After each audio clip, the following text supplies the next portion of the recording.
तो दोस्तों आज की जो एक कहानी है, एक लड़के को एक लड़की से प्यार होता है और लड़का एमबीबीएस डॉक्टर की पढ़ाई करने के लिए बाहर देश चला जाता है। लेकिन जब बाहर देश से लौट के आता है तो उस लड़की की शादी किसी दूसरे से हो गई रहती है। तो जैसे ये बात पता चलती है तो वो हैरान रह जाता है। तो पूरी कहानी जानने के लिए वीडियो में अंत तक बने रहें।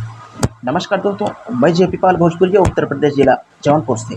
आज की जो ये घटना है, यह घटना बिहार के गोपालगंज की है। तो वहाँ का रहने वाला एक लड़का होता है जिसका नाम होता है सौरभ। वह हाई स्कूल की परीक्षा दे रहा था। परीक्षा देने के बाद फर्स्ट ईयर में जाता है। फर्स्ट ईयर में जाने के बाद में उसकी मुलाकात एक लड़की से होती है जिसका नाम दीक्षा था। दोनों एक दूसरे से प्यार करने लगते हैं। प्यार करने के बाद दोस्तों दोनों एक दूसरे के साथ रहने भी लगते हैं। अब यहाँ पे क्या होता है, जो दीक्षा थी वो काफ़ी अच्छी थी और जो सौरभ था वो देखने में ठीक नहीं था लेकिन पढ़ने में बहुत ही ठीक था। अब इसी वजह से ये दोनों एक दूसरे से प्यार करने लगते हैं। लेकिन जो सौरभ था वो थोड़ा गरीब था और जो लड़की थी वो थोड़ा अमीर घर की थी। अब पढ़ाई ऐसे ही चल रही थी। इंटर पास कर लेता है जब लड़का, तो एमबीबीएस डॉक्टर बनने के लिए अब अपने घर वालों से पैसा लेके बाहर निकल जाता है। एमबीबीएस की वहाँ पे तैयारी करता है। तैयारी करने में काफ़ी दिन गुजर जाते हैं। लेकिन इधर जो लड़की थी जिससे प्यार करता था, वो लड़की अपने बहन के घर पे चली जाती है। जब बहन के घर पे जाती है तो जो उसकी बहन थी उसका एक देवर था। अब ये प्यार जो है उस लड़के से करने लगती है। जब उस लड़के से प्यार इसका जारी रहता है तो पहला प्यार वो भूल जाती है। जैसी बात है, अगर कोई भी लड़का अगर करीब नहीं रहेगा तो किसी न किसी हालत में दिमाग बदल ही जाता है, जो कि इस कहानी में इस लड़की के साथ में भी कुछ ऐसा ही होता है। उसके बाद में अब इन लोगों के बीच में ऐसे ही प्यार का सिलसिला जब कुछ दिन तक चलता है तो ये दोनों एक दूसरे से शादी करने का प्रपोज़ल भी देते हैं। और जब घर वालों को ये बात पता चल जाता है कि ये दोनों शादी करना चाहते हैं तो घर वाले भी इन दोनों की शादी करवा देते हैं। लेकिन उधर जो लड़का गया था बाहर एमबीबीएस की तैयारी करने, उसके बाद में उसकी पढ़ाई जब पूरी हो जाती है, जब वो घर पे आता है तो दीक्षा से मिलने की जब कोशिश करता है तो पता चलता है कि दीक्षा की शादी हो चुकी है। और जब दीक्षा से वह मिलता है तो दीक्षा उसे साफ इनकार कर देती है। कहती है कि मैं तुम्हें पहचानती ही नहीं, तुम कौन हो। अब जैसे ही यह बात सुनता है वह भी हैरान रह जाता है। लेकिन वह अपने आप को संभालता है। संभालने के बाद में चला जाता है दिल्ली। उसके बाद में वहाँ एक हॉस्पिटल में उसका जॉब लग जाता है, क्योंकि पढ़ाई पूरी ही हो चुकी थी, सर्टिफिकेट उसके पास था। उसके बाद में जॉब वहाँ पे करता है।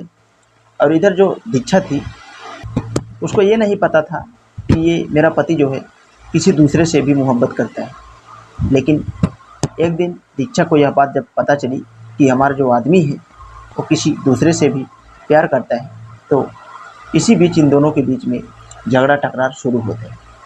और यही झगड़ा टकरार इतना ज़्यादा हो जाता है कि मामला तलाक के लिए भी तैयार हो जाता है।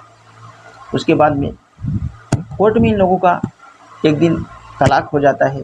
उसके बाद दीक्षा जो है वो अपने मायके आके रहने लगती है। और इसके बाद में इसका जो पहला प्रेमी था जिसका जॉब दिल्ली में लगा हुआ था, वो फिर साल भर बीतने के बाद में लगभग घर आता है तो उसको पता चलता है कि इसका तलाक हो चुका है।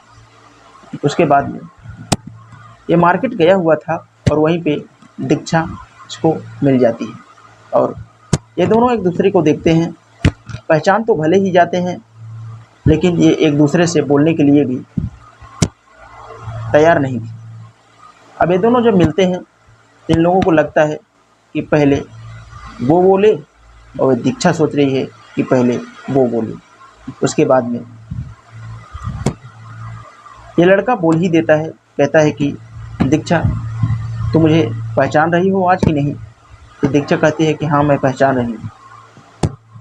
तो यह लड़का बोलता है कि बताओ आज की हालत तुम्हारी कैसी है। तो वह लड़की कहती है कि आपको शायद पता नहीं कि हमारा तलाक हो चुका है और हमारी हालत बहुत ख़राब है। तो लड़का बोलता है कि क्या हुआ, तुम्हें तो सेठ के लड़के चाहिए ना, जिसके पास ज़्यादा पैसा होता है। इसके पहले जब मेरी नौकरी नहीं लगी थी तो हम दोनों मिले थे, तो तूने मुझे साफ इनकार कर दिया था कि मैं तुम्हें पहचानती ही नहीं, और आज मेरी नौकरी लग गई है तो तुम बोल रही हो कि हाँ मैं तुम्हें पहचान रही हूँ। जैसे ही लड़की इतनी बात सुनती है वह फपक फपक के रोने लगती है। उसके बाद में लड़के को अपनी बाहों में भरने की कोशिश करती है। लड़का तुरंत झटक के उससे दूर हो जाता है। कहता है कि तुझ जैसे प्यार करने वाली लड़कियों को मैं एक्सेप्ट नहीं कर सकता, क्योंकि मैं यही देखना चाहता था कि तुम्हारे अंदर प्यार है या पैसों की लालच। लेकिन हम अच्छी तरह से तुम्हें पहचान चुके कि तुम्हारे अंदर पैसों की लालच थी, ना कि प्यार। अभी यहाँ पे लड़का कहता है कि तूने जैसे मेरे को धोखा दिया है, मैं भी तेरे को धोखा दे के ही छोड़ूंगा। अब लड़का कहता है, मेरा जब बुरा वक्त था तब तूने अपनी बहन के घर जाके अपने बहन के देवर से शादी रचा ली। उसके बाद में मेरे को एक भी बार बताई भी नहीं, और मैं बाहर MBBS की तैयारी करने में लगा था। जैसे ही घर पे आया उसके बाद में मैं जब पता पाया कि तुम्हारी शादी हो गई है तो मैं चौंक सा गया। मैं सोचा कि ऐसा हो ही नहीं सकता, लेकिन जब सच्चाई सामने आई तो मैं जीते जी पुतला हो चुका था। अब यहाँ पे लड़की का उसके ससुराल से तलाक तो हो ही चुका था, लेकिन अब ये लड़का जो होता है ये भी एक्सेप्ट नहीं करता है, इनकार कर देता है। ये कहता है कि जब तुम मेरे बुरे वक्त में साथ नहीं दी तो मैं तुम्हें क्यों एक्सेप्ट करूं। और लड़की बार बार कह रही थी कि मैं चाहती हूं कि तुम मुझसे शादी कर लो, क्योंकि मैं किसी दूसरे से शादी अब नहीं करना चाहती। अगर तुम हमसे शादी नहीं करोगे तो मैं कुंवारी ही अपनी ज़िंदगी बिता लूँगी, लेकिन मैं शादी नहीं करूँगी। तो लड़का भी यहाँ पे कहता है कि तुम कुंवारी बिताओ या किसी से शादी करो, तुम भाड़ में जाओ, लेकिन हमसे तुमसे कोई मतलब ही नहीं। लड़का बार बार यही एक ही बात कह रहा था, जब तुम हमारे बुरे वक्त में साथ नहीं दी तो हम तुम्हारे बुरे वक्त में साथ क्यों देंगे। अब लड़का यहाँ पे शादी नहीं करता है। स्टोरी यहीं पे ख़त्म हो जाती है। तो दोस्तों, इस कहानी के बारे में आप लोगों का क्या कहना है, इसमें लड़का सही किया या गलत किया, आप कमेंट बॉक्स में अपनी राय ज़रूर देना। और यह कहानियाँ सुनाने का मेन उद्देश्य आप लोगों को अवेयर करना है, ताकि आप लोगों के साथ ऐसी घटना कभी ना हो। कहना चाहूँगा, अगर ऐसा ही वीडियो देखना आपको पसंद है तो हमारे चैनल को सब्सक्राइब करके बेल का आइकन ऑल पे ज़रूर प्रेस कर लें, ताकि कोई भी वीडियो ना हो तो आप तक आसानी से पहुँच सके। तो आज के लिए बस इतना ही। मिलते हैं कल शाम 7 बजे किसी नेक्स्ट क्राइम स्टोरी के साथ।